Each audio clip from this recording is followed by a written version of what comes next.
만약 내 아이가 어느 날 눈에 보이지 않는 누군가와 대화를 하기 시작한다고 생각해 보세요. 그게 과연 영화 속에서 보는 것만큼 재미있는 일까요? 그 파장은 어디까지 미칠까요?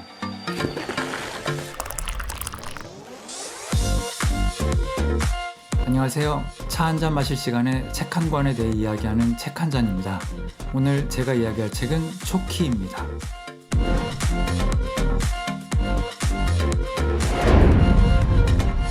지난 3번에 걸쳐서 길이도 길고 또 조금 심각한 소설들에 대해 이야기했는데요. 오늘은 길이도 짧고 동화같이 아름다운 작은 소설에 대해 이야기하려고 합니다. 초키는 영국의 SF 작가인 존 윈덤이 1968년에 발표한 소설이고요. 이후에 TV 드라마로 각색되기도 했습니다. 이 소설은 미지의 존재를 숨기는 아이라는 흔한 플롯을 가지고 있는데요.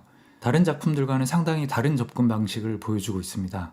그럼 이야기 속으로 들어가 보도록 하겠습니다. 이 소설의 화자는 아빠인 데이비드입니다.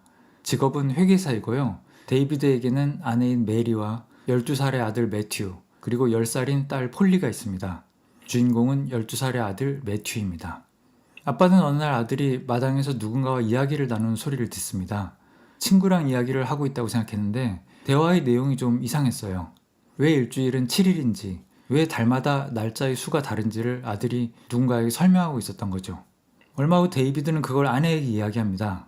그러자 아내도 매튜가 조금 이상한 질문을 자주 한다고 말합니다. 왜 사람에게는 남녀란 성별이 있는 거죠?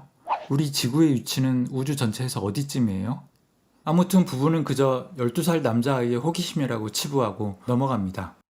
그런데 어느 날 매튜가 독감에 걸려서 한동안 누워있게 되는데요. 이때 부부는 열에 들뜬 매튜가 하는 이야기를 듣고 깜짝 놀라게 되죠. 매튜는 초키라는 이름의 친구에게 제발 좀 저리 가라는 이야기를 반복적으로 하는 겁니다. 그러면서 심지어 부모에게도 초키를 내쫓아달라고 부탁합니다. 아픈 매튜에게 따질 수는 없으니까 부모는 매튜가 원하는 대로 허공에다 대고 초키야, 매튜의 병이 다 나으면 와라 하는 식으로 이야기를 합니다. 부모는 매튜가 상상 속 친구를 만든 것으로 이해하지만 그러기에는 매튜의 나이가 좀 많았죠. 그런데 사태는 조금씩 더 심각해지기 시작합니다. 병이 나은 후에도 매튜는 계속 이상한 질문을 하거나 혼잣말을 하는 습관을 이어갑니다. 또 학교 선생들도 매튜가 수업 시간에 이상한 질문을 한다고 이야기하죠. 부모는 매튜의 마음을 상하지 않고 이 문제를 해결하려면 어떻게 해야 하나 고민합니다. 그러는 와중에 하나의 사건이 벌어집니다. 새 차를 사서 가족들이 전부 들떠있는 무렵이었는데요. 어느 날 데이비드는 매튜가 혼자 새 차 앞에서 울고 있는 걸 발견합니다. 왜 그러냐고 물으니까 매튜는 초키가 차라는 물건이 되게 조잡하고 위험한 물건이라고 말해서 말다툼을 했다는 거예요. 이제 데이비드의 시름이 깊어집니다.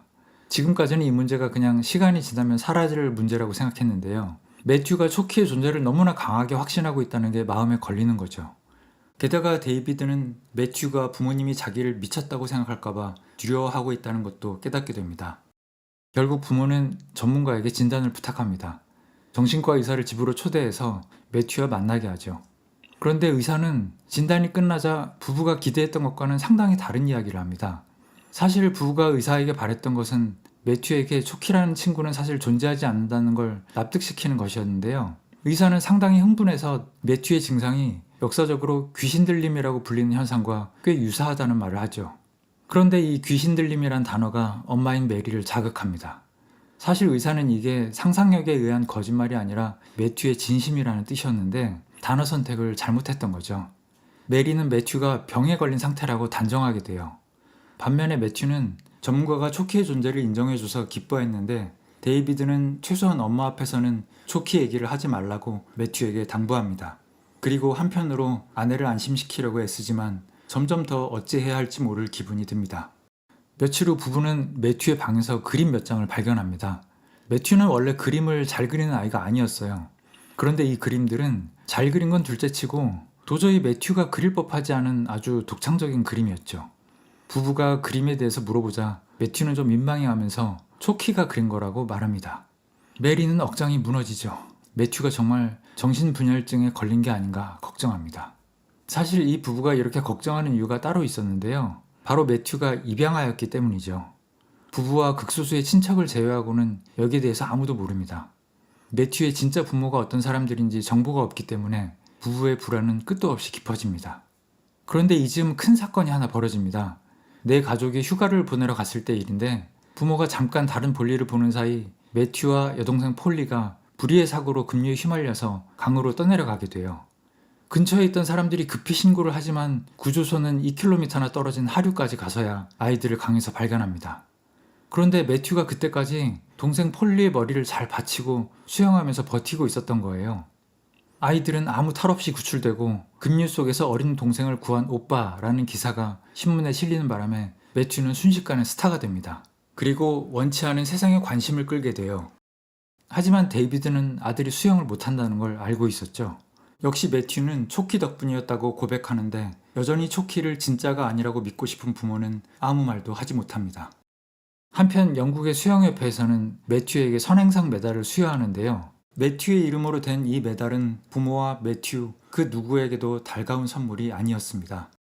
그리고 매튜는 자기가 원해서라기보다는 초키가 원해서 계속 그림을 그리는데 이젠 그림들의 수준이 아주 놀랄만한 정도에 이릅니다. 학교의 미술 선생님은 매튜의 그림을 자기 마음대로 대회에 출품하고요. 이 때문에 부부는 또 걱정스러운 상황이 생기지는 않을까 우려하죠. 그런데 부부의 우려는 곧 현실이 됩니다. 하교하던 매튜가 실종이 돼요. 부부는 미친 듯이 매튜를 찾기 시작하고요. 경찰과 신문사, 방송사까지 나서서 매튜를 찾습니다. 하지만 매튜를 본 사람도 없고 유괴범으로부터 연락도 없습니다. 그리고 마침내 2주나 지나서야 매튜는 어느 낯선 거리에서 발견됩니다. 다행히 건강에는 이상이 없었지만 매튜는 지난 2주간을 거의 기억하지 못했습니다.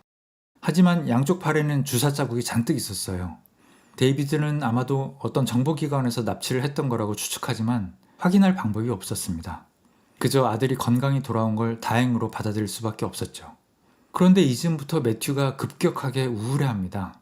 데이비드가 이유를 물어보니까 초키가 곧 떠나려 한다는 거예요. 엄마인 메리는 뛸 듯이 기뻐합니다. 메리는 초키의 존재를 여전히 믿지 않았었고요. 이제야 아들이 정상으로 돌아오고 있다고 생각한 거예요. 매튜는 부모님이 초키의 존재를 인정하지 않는다는 걸 알기 때문에 되도록 조용히 지내며 혼자 슬픔을 삭힙니다.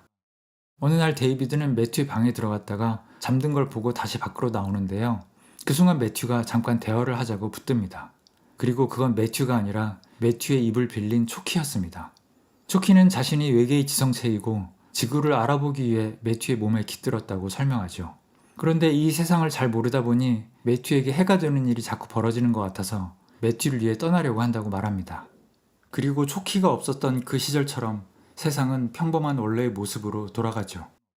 엄마와 가족들은 기뻐하지만 매튜는 몇 주간을 우울한 상태로 보냅니다. 어느 날 데이비드는 작은 선물을 준비해서 매튜에게 줍니다. 매튜가 이게 뭐냐고 물으니까 데이비드는 그냥 열어보라고 말해요.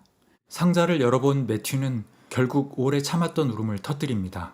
초키가 떠났기 때문이 아니라 아빠가 마침내 초키의 존재를 인정해 주었기 때문이었어요.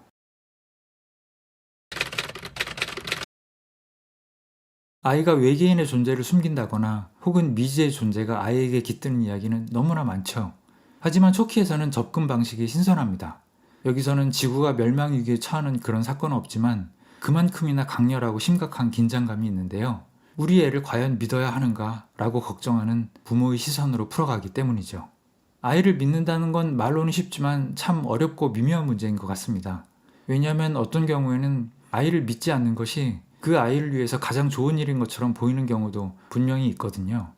게다가 E.T. 같은 영화를 보면 외계인 때문에 엘리엇의 목숨까지 위험해지잖아요. 그런 경우에 엄마의 심정이 어떨까요? E.T.를 미워하지 않을 수가 있을까요?